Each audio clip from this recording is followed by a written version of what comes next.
Now to break down some of the big stories of the week with the Inside Utah Politics panel. This week we have State Auditor John Dougal and former Salt Lake City Councilman Charlie Luke. Gentlemen, great to have you with us. Thanks for being here. Great to be here. The big story of the week was Super Tuesday. Charlie, let's start with you. You could also call it Turnaround Tuesday. It really defined the race. I mean, this was the craziest primary that I've seen, but I think it's probably the biggest comeback in American political history.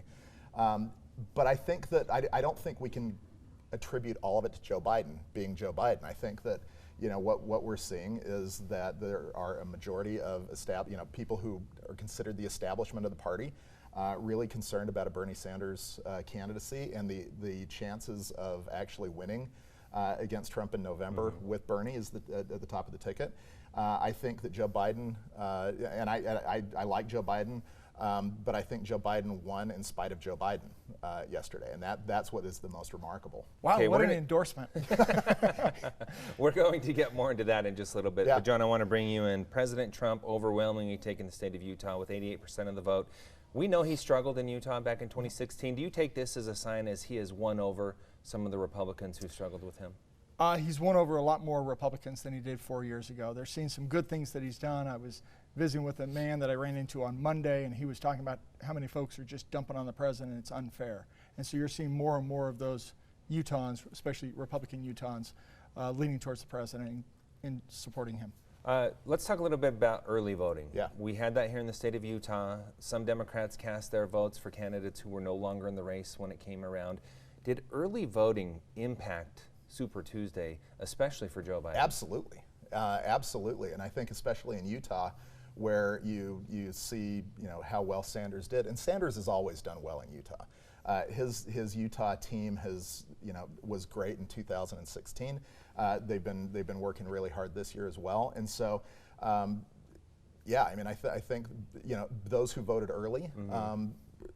Wouldn't have voted for Buttigieg, wouldn't have voted for Amy Klobuchar, and probably would have supported Biden. What about even with the Bloomberg matchup, where Utah Democrats who voted early didn't necessarily see the momentum that Joe Biden was getting out of South Carolina? Do you think some of the Bloomberg supporters might have gone for Biden as well? Sure. I mean, I think if anyone could have forecast Super Tuesday, I think there would have been a lot of people voting differently. John, you have a solution for this that you'd like to talk about real quick. Well, I think ranked choice voting is one of those things that says, hey, if you voted early and your candidate drops out, hey, your vote can roll to your second or third choice. And I think that would have had a benefit, and I think there's going to be Democrats, not just in Utah, but across the nation saying, maybe we need to put something like that in place to make sure if you vote early and your candidate drops out, your vote gets counted for somebody else, your second choice. And we did see a few local municipalities try that in Utah recently, so we'll see if that gains momentum moving forward. I want to get back to this idea. We have two candidates on the Democratic side who represent two different ideologies. Yeah. What do you make of that assessment as this race moves forward? One ideology won yesterday, the other did not.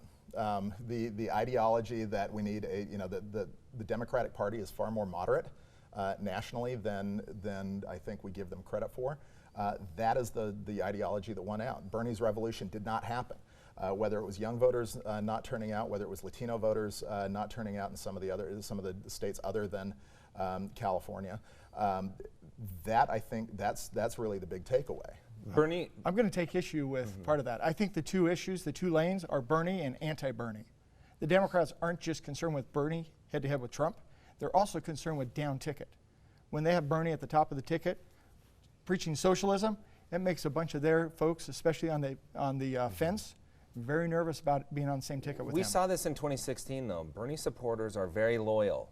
In 2016, when he did not win the nomination, they didn't show up in November. They didn't show up. So how does this divide potentially play out? Well, I think President Trump, if you look at his tweets, he's clearly trying to divide it by acting about Bernie being poor and picked on, and that the Democrats are going to steal the nomination again. All this stuff. The reality, though, I think John's absolutely right on the down ticket. The concerns about down ticket voting, that is a big concern. The real winner of Tuesday was Jim Clyburn. I think that understanding the traditional base of the Democratic Party is critical. The African American vote is something that you have to have if you are going to be the candidate. Bernie has never done well with the African American vote. He can hope for youth vote. He can hope for Latino votes. But when you look at the results yesterday, It was a clear command of the African American vote that got Joe Biden where he is now. John, as this divide plays out, does that benefit Republicans? Oh, absolutely. How so? The more they fight between themselves, I think it helps the Republicans. And if Bernie is the one that comes out at the end of the day, I think that basically says Trump's going to win. Okay, let's delve into that a little bit more. The potential matchups in November, a Trump versus Biden versus a Trump versus Sanders. As a Republican, which one of those two would you rather see? I think you might have just answered that. I just answered it. I think Bernie versus Trump, Trump wins. Okay, what about Biden versus Trump? It's a harder race. I think Trump still has a solid message he can run on, and it would be a close race. I think he still has the advantage there, but if it's Bernie versus Trump, you know, Bernie gets his clock claimed. Okay, we hit on this a little bit earlier. Utahns who struggle with the president, would they maybe cross party lines and vote for Biden? Some will, and many won't. I think you're getting more and more Republican support for the president. I don't think you can count on that. I think the recent Utah polling for the president shows that Republicans, even if they don't like the president, are fine ignoring a lot of the other stuff. What about independents in Utah? Independents in Utah, I mean, I think that you know, would have an easier time, in my opinion, voting for Joe Biden over Bernie Sanders. But you know, I do think that any Democrat who's saying that any candidate is going to defeat the president, I don't necessarily agree with that. I think that Trump is going to be a very, very difficult candidate in 2020. I do believe that Joe Biden has the best shot to do that, and I think that it is the establishment coalescing behind him that leads me to believe that. Do you see President Trump winning either of those two scenarios in November?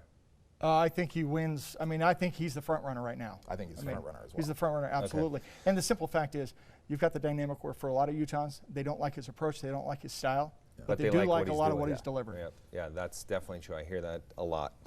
Let's move on to the fact that we were involved in Super Tuesday.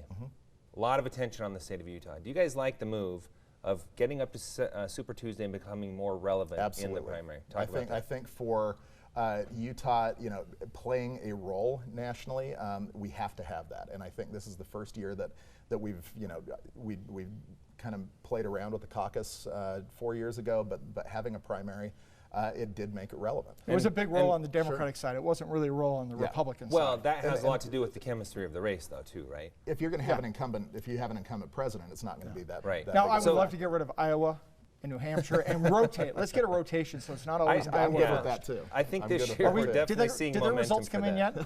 No, still waiting.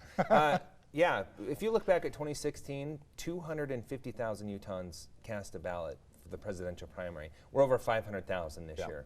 So what does that indicate?